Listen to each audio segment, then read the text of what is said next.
আসসালামু আলাইকুম। কি তো অবস্থা আমার মায়ের মানুষ সকল, আপনারা আসুননি বালা খাইছুননি বাদ লোক আজকে আমার লোক লইয়া যে মুগি আপনারা নতুন এক জায়গায় রুটি আর গরুর মাংস খাওয়া। অ্যাকচুয়ালি রুটি আর গরুর মাংস খাওয়াত বলতে মাগনাখানি যাইরাম আর কি। র্যান্ডমলি হুটহাট একটা প্ল্যান হয়েছে যে আমরা আজকে রুটি এবং গরুর মাংস খাইমু। এক্স্যাক্টলি খোয়াত গেলে র্যান্ডমলিও না, আবার র্যান্ডমলিও ও সুবাদে আজকের ভিডিওটা করা। যাই হোক, কিলা খাইলাম না খাইলাম এটা চিন্তা ভাবনা করিলাম না, খাইলাম অক্ত আমরা বেশি। সো আমরা রানা দিলাইছি আজকে আমরা এয়ারপোর্টের দিকে। আমরা গন্তব্য হইল গিয়া এয়ারপোর্টের ফুড কার্ট। অ্যাকচুয়ালি এয়ারপোর্ট রোডটা দিনের বেলা যতটুকু সুন্দর, রাত্রিবেলাও সৌন্দর্যের কোনো কমতি নাই। ও যে শো করছে আপনার একটা জাহাজের মতো বিল্ডিং, এটা আমরা সিলেটের 5 স্টার গ্র্যান্ড সিলেট যে আর্কিটেক্ট দিয়া এই বিল্ডিংটা ডিজাইন করা হয়েছে, ডেফিনেটলি এই আর্কিটেকচার প্রশংসার দাবিদার। বিকজ বিল্ডিংটা আসলে খুবই নান্দনিক এবং আকর্ষণীয় ভাবে সাজানো হয়েছে। দিনের বেলা অতটা ভিউ পাওয়া না গেলেও রাত্রিবেলা এটা লাইটিং এর ভিউটা আসলেও অসাধারণ। যাই হোক, আমরা কথাবার্তা হইতে হইতে আইছি আমরা আমরা গন্তব্য। সো আমরা আইছি আমরা গন্তব্য। আপনারা হয়েছিলাম যে আজকে আমরা এয়ারপোর্টের ফুড কার্ট, বেসিক্যালি এটার নাম হইল গিয়া ফুড পার্ক। এটার লোকেশন হচ্ছে গিয়া এয়ারপোর্টের ঠিক উল্টা সাইডে। এটা ম্যাক্সিমাম মানুষও আমরা চিনি কিংবা এটাতে আমরা যাই। নতুন করে আসলে আমার এক্সপ্লোর করার কিছু নাই। বা আজকে আমরা আইসি কোনো খাওয়ার লাগি চাউলের রুটি এবং গরুর মাংস। এই জিনিসটা আমরা ডেফিনেটলি আপনার লগে এক্সপ্লোর করার চেষ্টা করব। এই যে মানুষগুলা দেখরা আজকে আমরা সবে মিলিয়ে আইসি খাওয়ার লাগে, অ্যাকচুয়ালি একজনে খাওয়াইবা সব আমরা অফিসের কলিগ সকল এবং বস সকল, তারার লগে আমিও আইসি মাগনা ফ্রিতে খাওয়ার লাগে। ও যে মানুষটারে দেখরা, এই মানুষ আমার খুব একজন ফেভারিট মানুষ। টান হাই উতাসের কারণে আজকে ই খানিটা আমরা আসলে খাই লিতে পারলাম, নইলে হয়তো আরো 2-1 দিন লেট হইল। আরো আছেন আমরা লগে আমার ছোট ভাই মায়ার ভাই আলম এবং মামুন ভাই। আমরা সব আইসি খাওয়ার উদ্দেশ্যে। অ্যাকচুয়ালি আমরা 8-11 নামে একটা দোকান আছে, আমরা ওটারে চুজ করছি। এর মাঝে চাউলের রুটি, দেশি আঁশ, দেশি গরু, দেশি মুরগি আপনারা পাইবা। এন্ড এটার খুব প্রশংসাও আমরা শুনছি আরো জনের মুখ থেকে। তার কারণে আমরা নাজির বাজার না গিয়ে অন আইছি। সব কথা না বাড়াই আমরা আইছি মূল পর্বত।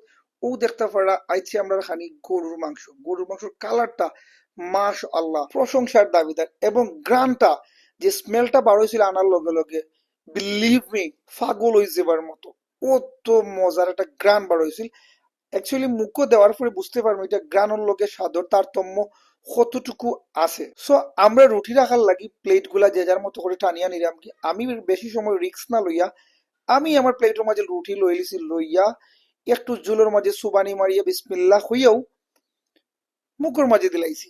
মুখের মাঝে দেওয়ার পরে আসলেও স্বাদটা খুব লোভনীয় আছিল এবং খুবই টেস্টি আছিল। দেখতে পারা রুটি থাকি একদম গরম গরম ধোয়া উড়ের।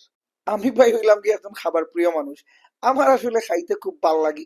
এর মাঝে যদি ফ্রিতে হয় বিলকুল মুভ, তাইলে তো আর কোনো কথাও নাই। কারণ আমার কাছে মনে হয় ফ্রিতে খাইলে লাগে খানির স্বাদ আরো দ্বিগুণ হয়ে যায়। আমরা প্রথমে এখাড়া সবর লাগি একটা একটা করে অর্ডার করছিলাম, দেন ইত্যার তাবাত শেষ হয়ে গেছে। এরপরে আমরা আবার আরো 3টা অর্ডার করছি।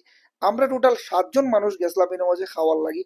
কিন্তু বিলিভ মি যে মানুষটা আমরা খাওয়াইছেন আমরা দেবাশিস দাদা, তাই না আসলে মন কুলিয়া উজাড় করিয়া আমরা খাওয়াইছেন, যার কারণে খানির রুচি দ্বিগুণ থাকি 3 গুণ হয়ে গেছে। আমরা প্রতিটা মানুষেও ইচ্ছা মতো তৃপ্তি মিটাইয়া খাইছি, আর তারা রুটিগুলো একদম গরম গরম আছিল, যার দরুন খানির স্বাদ আরো বেশি মজাদার লাগছে। কারণ বুঝতে বুঝতে পারলা শীতের সময় গরম গরম জিনিস হইলে তো এটার কোনো জুড়ি নাই।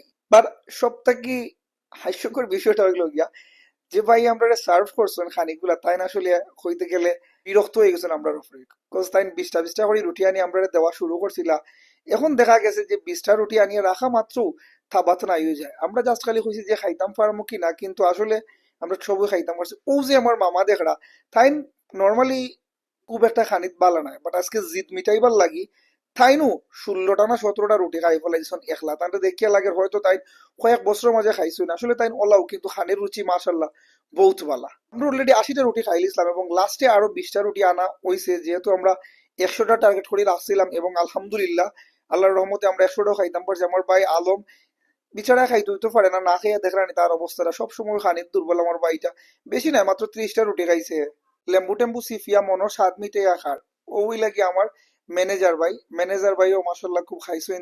থাইনু লই আইছেন আমরা এই জায়গার মাঝে বাইর মুখ থাকি উনি আমরা ইনো আইছি, এবং বাইরে জেলা গফ করছিল আমরা লগে এই জায়গার স্বাদ আসলেও আমরা সেম স্বাদটা পাইছি। আমরা সবে আলহামদুলিল্লাহ পেট ভরিয়া খাইছি। যদি আপনারা কেউ ফুড পাকও গরুর মাংস এবং চাউলের রুটি খাওয়া লাগিয়ে আইন, তাহলে আমি আপনারা সাজেস্ট করতাম পারি এই লিবনা খাইয়া দেখতে পারেন।